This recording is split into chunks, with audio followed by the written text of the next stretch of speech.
fit. Sandra, what's your thought? A couple things. A, not addressing entitlements at all concerns me. I'm curious, if you were serving this group of young people, did they ask for more taxes? Because you're talking about making income tax rates more progressive, creating new too-big-to-fail taxes, as you were mentioning. Are they aware of that, what that would do to job growth in this country? Actually, overall, if you look at the plan, we do decrease taxes overall from the CBO baseline. So they aren't asking for more taxes, but they're asking for taxes that are more equitable. And just that's taxes that don't affect them. No, and frankly, I really commended a group of 3,000 young people thinking long-term about their future and deciding, you know, I really do want a social safety net to be there for me. I want something that's responsive. I lived through the Great Recession, and I want those opportunities available to both catch me and serve as a trampoline to spring me back into this workforce, and we're willing to pay for it. First of all, I want to congratulate you for putting up with this. And with all due respect, audience he's referring to. Here's the difference. I do this for a living, so you're not going to bother me. Being the only liberal at Fox, I can get a pretty thick skin. Well, you're not the only liberal at Fox. Well, there's damn few of us. All of us could caucus in a phone booth. Let me put it that way. I commend you on a lot of different things, but I would make the single-payer plan immediate. Number one, you put my good friend David here is exactly wrong. Test scores have gone up in the last 2 years, significantly. Last 2 years. Yes. But we've had more government spending for 40 years. Well, there's nothing wrong with that. And by the way, if it doesn't work, there is. And by the way, I do think it's a legitimate issue about entitlements. I mean, it seems to me that there ought to be taxes. You ought to pay taxes if you make over, it's $106,000 a year is where you stop paying payroll taxes. As far as I'm concerned, you ought to pay it for as much as you earn. So if a number of these plans tonight will be proposing that. Good. Well, I'm glad to hear that. And actually, I didn't get a chance to address it, but we do pay for entitlements. You do pay a larger, Social Security tax on a larger percentage of your income. And the other last thing I would say is investment in things like transportation and infrastructure are things that put people back to work. You let the great free market work in this country. You saw it happen. You put us into the greatest recession in history. And there ought to be a tax on these big banks, and I congratulate you. I think it's brilliant, and I think that, as I said, don't pay any attention to this because these people are slightly behind the curve on this. You're right there. So you'll appreciate our 20... And audience, let me ask you to chill on the booing here. We want to give people a chance to present their point. Thank you, judges. We'll have the official vote later when we return to conservative think tanks face off.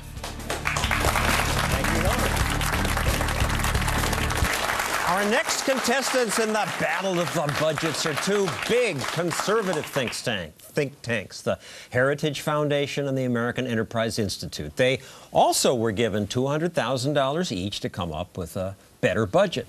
Stuart Butler is with the Heritage Foundation. Andrew Biggs is with AEI. So, Andrew, you first. What's your plan?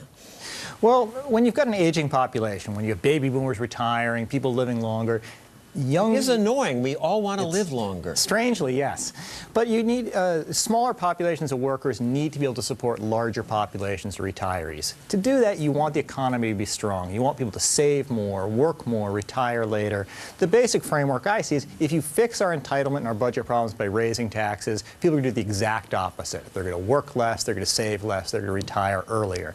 They're going to do all the things you don't want them to do. So we said we have to restrain government spending. We have to put a limit on the size of entitlement programs and refocus them on the things that are needed. Bob Beckel said if we spend more, we'll just create more wealth. We'll have better roads. Wealth will happen. Well, that's like drinking 5 cups of coffee in the morning. You feel pretty good for a while, but you're not going to feel good all day long. That's not going to work. All right, so your plan does what to entitlements? Well, 3 things. Social Security is shifted towards a flat poverty level benefit that essentially eliminates poverty among the retirees. Today, we spend $750 billion a year, and 10% of retirees are still in poverty. We could fix poverty for half that. So we say everybody's going to get a poverty level benefit at retirement. $850 a month. But on top of that, you're going to save on your own. So that focuses, government does what government does best, which is helping alleviate poverty, redistributing, but the savings part is left to individuals and to markets.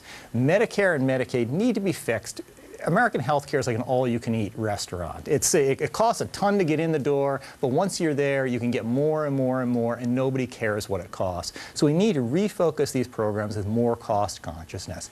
Medicaid is shifted to a block grant. Right now, Medicaid... Just similar to what Congressman Ryan wants to do. Right now, the Medicaid system, the spending decisions are made by the states, but the federal government covers most of the costs. So you can imagine people don't care that much about quality and cost effectiveness because the guys making the decisions are not the ones paying the bills. All right, stop there. My brain is full for a moment. Stuart, your plan is similar, I assume, but you cut more. Well, you know, the problem in this country, the reason that we're in a mess, is not because we're not taxing enough. It's because the government is spending far too much. So we think, so in our view, the solution to this is to balance the budget by bringing spending down. And we balance the budget within 10 years, which is more than anybody else does. And we do it by reducing spending. To be clear, spending. Heritage cuts more than any of these other plans and it's got to be the budget done. more quickly. It's got to be done. You know, I was brought up in Europe. I've seen the results of this, and everybody's seeing on television today the results of overspending in Europe. We've got to get this under control, and we've got to stop giving benefits to people who don't need them in these programs, in these big entitlement programs. And I should be clear, you balance the budget eventually. None of the other plans do. That's right, permanently.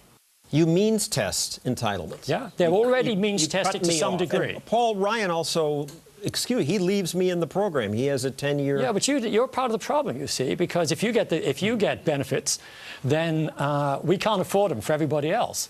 The important thing to do is to make sure that people at the lower end, people who are struggling when they reach retirement, have enough.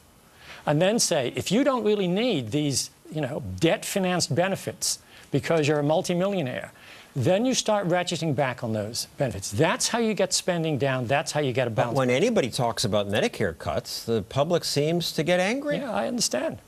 But you can't have it all ways. If you're going to give huge benefits, unlimited benefits to anybody, irrespective of what their need is, then you're going to have a government that's out of control, and that's exactly what we have today. Why not cut the military? Neither of your plans cuts military more than Obama would. Well, you know, the fact is that the core requirement of the federal government is to defend us. If we get invaded or bombed, it spoils your whole day. And the fact is that we've got to say, how do we do this as efficiently as possible to defend the country and our interests? And what we do is say, that's not an issue for discussion in balancing the budget. If we fail to secure our country and our country's interests, it doesn't matter what you do in these other programs. What's wrong with his plan? There are a few problems. First of all, the AI plan, Andrew's plan, allows taxes to drift up as well as spending above what we've historically done in this country. I think that's a bad step. He will also impose some new taxes, particularly carbon taxes, which means gasoline prices will go up and fuel costs generally. I don't think that's a good idea. I think that there ought to be taxes on everything that's spent, so that if you're earning a lot, you pay more, but it's all at the same rate. That's fair, it's equal, people can understand it, and there are no loopholes. That would be a big change. So two plans which do put us on a sustainable path. Let's check in with the judges. David Asman. I have to announce that I once worked for Heritage Foundation, so I may be biased. Years ago. Years and years, decades ago. Stuart, if I may take the prerogative to ask him, what about the means testing? What if I've kept every penny I ever earned and saved a couple of $1 million? Would I be means tested on how much money I have in my deposit box, or how much money I made in a year? No, you wouldn't be taxed on how much wealth you had, how much money you had in your savings, and like that. Right. It would depend exactly on how much you spent. And the only people who would be affected under our proposal are the richest 9% of retirees. Sandra? Andrew, I look at your plan and I look at this, you know, the consumption tax. I question what that would do for spending at such a, you know, very difficult time for our country right now to impose this consumption tax. Would it discourage spending? Well, over the long term, it's designed to discourage spending. I mean, we want savings is good for the economy. It builds capital, builds infrastructure, it builds research and technology. So you want to have more of that. Over the long term, that's the way to go. You may take a short-term hit depending on when you phase it in, but over the long term, you want to save more. Bob? you both would turn Medicaid basically into the voucher system that Ryan talks about. You really trust the state of Mississippi and Louisiana to take a block grant and spend it to help poor people? Have you ever spent any time in the Louisiana State Legislature, the Mississippi State Legislature? Oh, I mean, if you look at the way the system is set up now, they're spending somebody else's money. So if you think they're going to be smarter spending somebody else's money, the federal government's money, than spending their own money. You're not answering his question. He's saying you can't trust some states. But you're not just giving carte blanche to states like Louisiana and Mississippi to do whatever they want. You're basically saying, here's the amount of money that you've been getting. Now use that in a more creative way to get the job done. And we will be watching to make sure that you've done that, and you'll have flexibility. It's not casting people loose. If you can watch that well, I congratulate you. Last point it's not being done I want now. to make, isn't it the case that you could take all the discretionary spending in the entire federal government, except for defense, and wipe it all out? All of it, every bit of it, and you'd still have a deficit. That's one of the old ruses of the right. You guys all make this point about discretionary spending. Oh, we spend more. Not because we spend more, we tax too much. I've heard that Ronald Reagan line over and over again. The fact of the matter is, it's all about entitlements, isn't it? And we fix entitlements. We totally agree with you. And the fact is that I think both of us, probably unique among these groups, actually deal with these entitlements. I agree with you. Isn't it Harry Reid that said we don't have to worry about entitlements for the next 30, 40 years? Yeah, and he was wrong about that. And we're doing it. You should be for us, all right, because and we're tackling on that note, and I should say that for you people in Louisiana and Mississippi, the opinions of some of the guests do not reflect the opinions of the show. Coming up, the final contestants, a bipartisan think tank and a liberal one that President Obama helped start. Then the audience votes on who wins the award for Best Budget. We're back with our budget battle. Let's meet our final two contestants. Jay Powell is from the Bipartisan Policy Center, a think tank founded by Republicans like Senator Bob Dole and Democrats like Tom Daschle. Imagine that, Democrats and Republicans working together and coming out with a budget that you could agree on. Who thought it was possible? We'll also hear from David Callahan of the liberal think tank Demos. Demos teamed up with two other liberal think tanks to come up with their budget. So, Jay, you first. The Bipartisan Policy Center does what? So our budget is in fact a product of compromise, political compromise between a group of Democrats, liberal and moderate and conservative. That's what got us into the mess we're in. Well, but that's what we do. We get everybody, just like it was the real world. We're going to create a budget that gets the United States back to a level of sustainable debt over the course of 10 years. And so what we did, we basically attack everything. You freeze defense. We freeze domestic.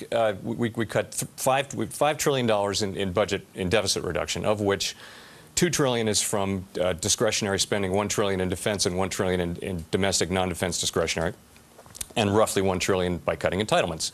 And we raise about $2 trillion in revenues as well through new taxes. A new sales tax, 6.5% yes, sales tax. On the tax front, what we do is we actually lower rates and eliminate a lot of deductions. We want to broaden the base and create a much more pro-growth tax policy. Eliminate just about every deduction, except for mortgage and charity. That's right. Plus, for entitlements, you'd make rich people like me pay more in my Social Security tax. That's a tiny, tiny factor. What really gets us our savings is convert the Medicare program into a premium support program, which is really to preserve traditional Medicare but cap its growth and then encourage people to go into a marketplace and buy insurance and use the power of the marketplace to control the growth of Medicare. You would opt out of the government system and you could do it immediately. Yes, your premiums would be paid the same value as you would get if you were in the regular Medicare program, but you'd buy private insurance tailored to your needs. David, tell us about Demos's plan. Well, Demos put out a plan with the Economic Policy Institute and with the Century Foundation, but we've made some changes, and Demos has its own take on this. And in particular, the big thing we're recommending now, people may not like it, but it's going to solve our problems, is to repeal the entire Bush tax cut.